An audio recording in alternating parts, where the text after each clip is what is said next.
So today we've got Greg from 413 on the show. Greg, thank you so much for coming onto the show as a guest. Maybe you can introduce yourself and what 413 does. Indeed, indeed. Well, first of all, thank you guys. I appreciate it. We're very excited to chat with you guys on the podcast. So yeah, 413 specifically is a digital agency. And when we say digital agency, that has so many different definitions, but primarily we focus on really building out e-commerce solutions for clients of all shapes and sizes. And so what a lot of that is building front end websites that ultimately convert customers. It's also integrating those websites with a variety of different platforms. So that is 413 in a nutshell. It started with so where if you go back in time to the genesis of 413 actually doing software development, because initially we started out as doing more e-commerce selling, and we were flipping stuff on Amazon and doing all sorts of fun stuff. And me being lazy, I was like, I'm not going to do that. I need to build software to do that, because like software can do anything. And so then realized, oh, we're actually good at building software. And then my college friend from freshman year, Frank, who will probably hear this. So, hey, Frank, he runs a managed services business. So they do, all of the like hands-on IT stuff. And managed services has forever been, tell me how many users and I'll sort out how to, how much it's going to cost us to provide you support, basically forever. And so he and I have had many, many, many, many, many, many conversations about that. And my initial challenge to him was, but don't you do a whole bunch of work up front? And he's like, oh yeah. He's like, this client is a huge loss for a certain period of time until we get everything kind of like smooth and clean and good. And then, it flips the other way. And over time, that's how they profit. And that's how every managed services company profits. And so he had challenged me years ago, how do you do that in the software development space? To which I immediately said, being dumb and whatever, I said, you can't do that. It's different, and that point of view had been gnawing at me for months and years. And then I finally sat down and said, there has to be a way. Like, we just have to figure out how to do it in a way where it's not risky and where we can somehow de-risk it. And then it came out with a client who we had a big project with a big number on it. And we said, or you can pay over 24 months and you'll get, this amount of support. And then I'm like, but why don't we just make it unlimited? Because I don't want to count hours and I don't want to debate. Like, I don't want to, that actually adds so much overhead and it limits our ability to deliver value. And so that's kind of how we got to this point. And you had other questions that I don't remember now. So basically your answer is kind of like, well, it sort of happened with a client actually, like essentially. Yeah. And it's funny because you started the story with how you went into software out of laziness, and it sounds like the solution for this pricing is also laziness. It's 1,000%. Yeah, it's like, I don't want to deal with counting hours and stuff. You know what? You can have unlimited, because I know, because I'm lazy. You might not hit that. Yes, yeah. That is the number of people who like laugh hysterically when I'm like, most of my life is predicated on laziness, and they're like, you are the least lazy person I know. And I'm like, no, trust me, I'm super lazy. So But yeah, use that to your Well, advantage. No, there's in a a way. difference between yeah. lazy and smart lazy. Smart lazy. I Yeah, think that's we the just key. coined a new term, smart lazy. I Yeah. like it. I like it.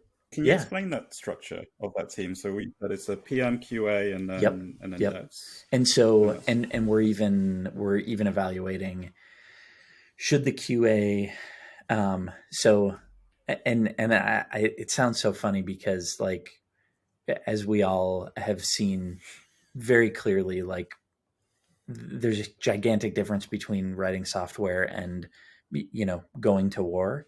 Like we've all seen it very, very clearly. And so I hate drawing these analogies, but it's so fitting.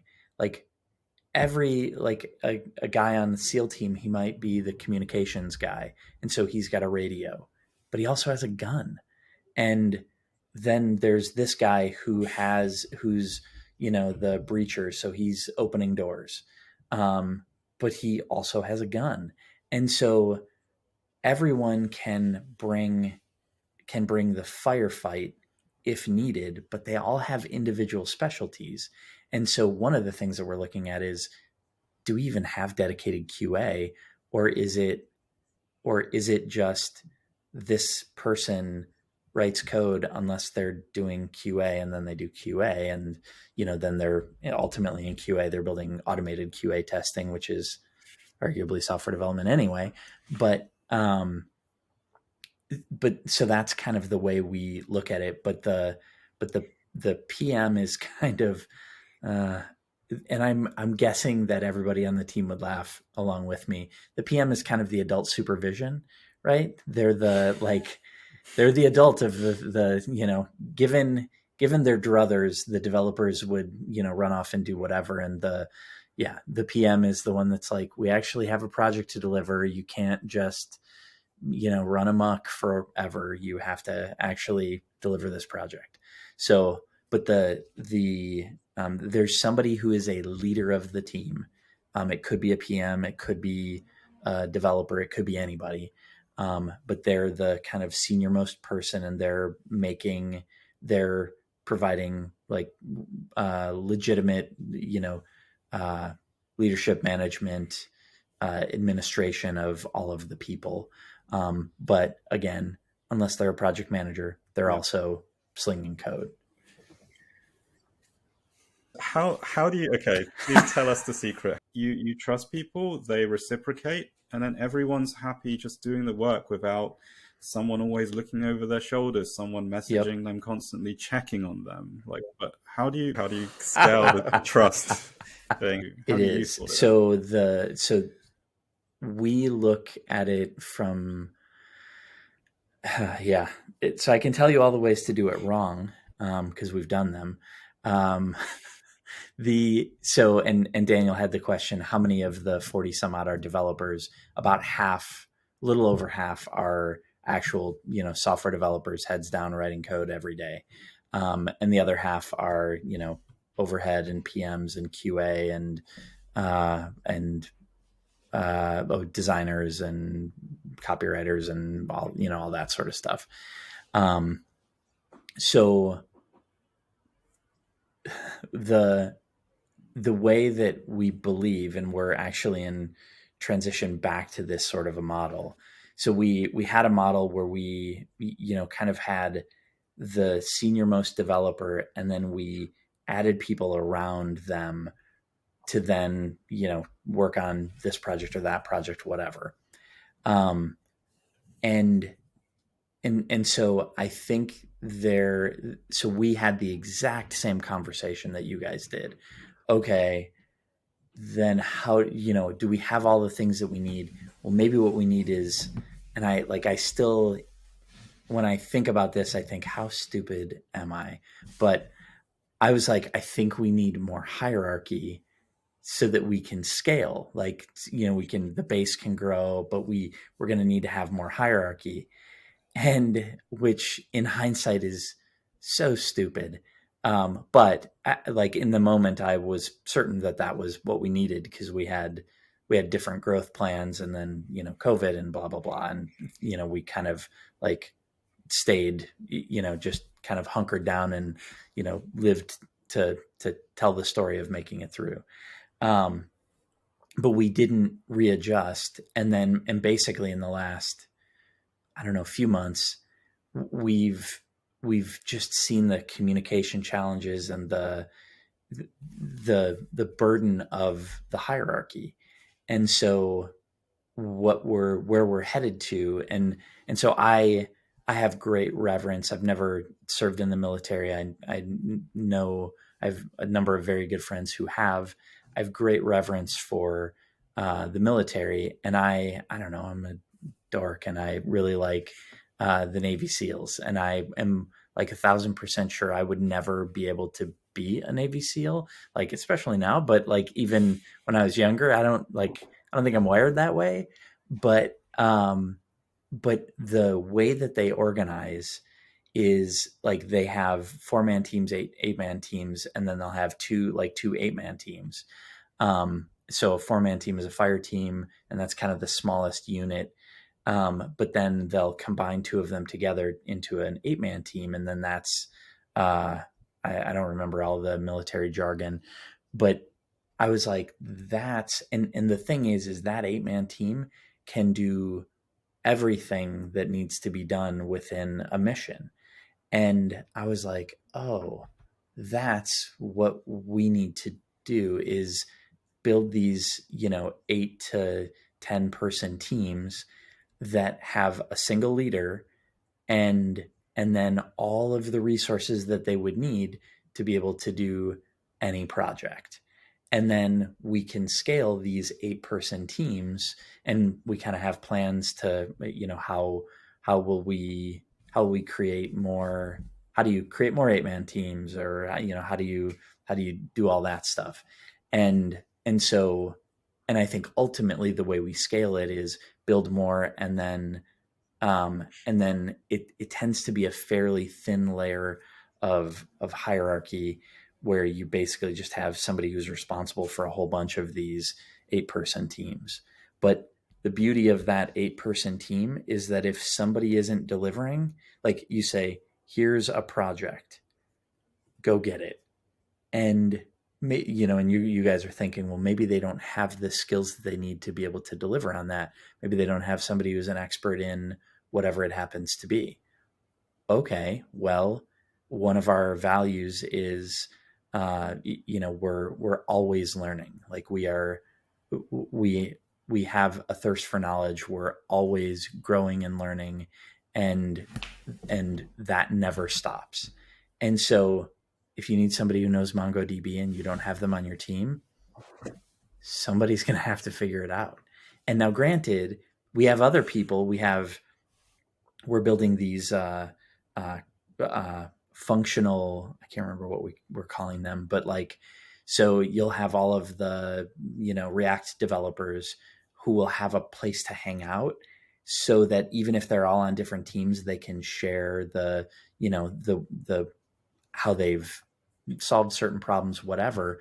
But it's all very community consultative. It's not like, hey, this guy's going to come over to this team and do that. This team is still like, they are accountable for delivering that project.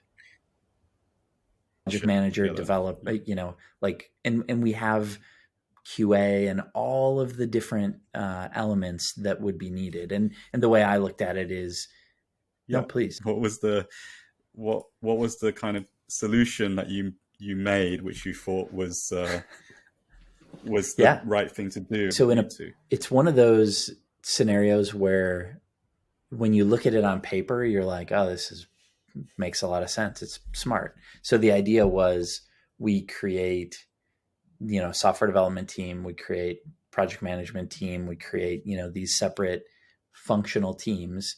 And then we basically create cross-functional project teams. So we have a project, we grab a PM and, somebody to lead the software development, and then, a couple of developers and a QA, and like, here's your project team, go get it.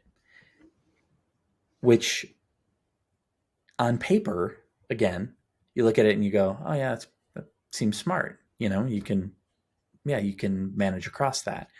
Well, when you multiply that over however many projects we have going on at a time, then you have PMs that have multiple projects that have all different people. So like the PM is literally working with all of these different developers, which isn't bad until you then say, well, but we have 4 or 5 other PMs that are also working with all those same developers. And then you have like this, oh my gosh, nightmare of, well, how do we do resource allocation, and which is the most important task for that developer to be working on? Well, it depends upon which PM you ask. And ultimately the arbiter of all of those decisions ended up moving up and up and up, and in some cases would have to come to me to help arbitrate which task on this developer's plate is the most important. And I'm like, we did this wrong. Like we broke it. And I'm like, that was super bad. And so we like thought folding the PMs into the software development, folding them back into the software development organization would be the right thing. And that didn't help basically. So yeah, that's when we said this whole thing is just broken. And the good news is, with humility, I can say that's my fault. I did that and I broke it. And and thankfully, like the good news is with, everybody was super diligent in continuing to deliver for clients as we were in the throes of trying to figure this out. And it just like everything took so much more effort than it should. And that was when we're like, this is super dumb. This is just not the right thing. And so that's when we said, can we create these little pods that are, these teams that are small, self-contained.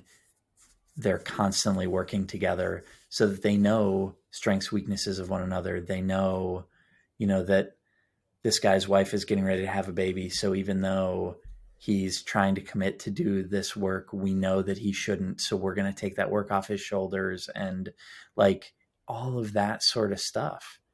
It enables way, way clearer, tighter, crisper communication. think there are I think there is this tendency to there's a tendency to want to create this hierarchy of this person is responsible for all the PMs and this person's responsible for all the developers. But I think accountability is much purer, much better when it's a small team, where everybody knows, so then you can hold everyone else accountable because everybody knows what everybody's working on because everybody's working on the same projects. And so it's not like, well, I don't know what that guy's doing. Everybody knows. And so then like you don't have that developer, that whoever who's like hiding off, not really doing anything. Maybe they have another job, maybe they, who knows. um you can't possibly have that person because everybody has line of sight to everyone else who's delivering on all of the projects. And when you're like, what's that guy doing, everybody's going to know. Do you ever get problems with like redundancies by using this kind of pod approach where basically you've got like an 8-person team assigned to this project, which doesn't really require Yeah. it to So have people. the approach that we end up taking is, even though it's an 8-person team that we could bring to that project, the reality is not everybody's necessarily going to work on not all 8 people will work on every single project. One of the leaders, obviously the leader will kind of have a point role on all of the projects, and the PM will probably be PMing most, if not all, of the projects. Um, and they may have, to your point, there may be a developer who's like, maybe I want to be a PM, And so we give them an opportunity to do some project management on certain projects. And then they take along with them a couple of developers, but it's still like, yeah, it's still that whole team working together to solve any of the challenges. Like that's the first stop. It's kind of like, your immediate family versus your extended family versus, your community around you. If you have a problem, you stop first at Yeah. your immediate family to say, hey, I need some help. Um,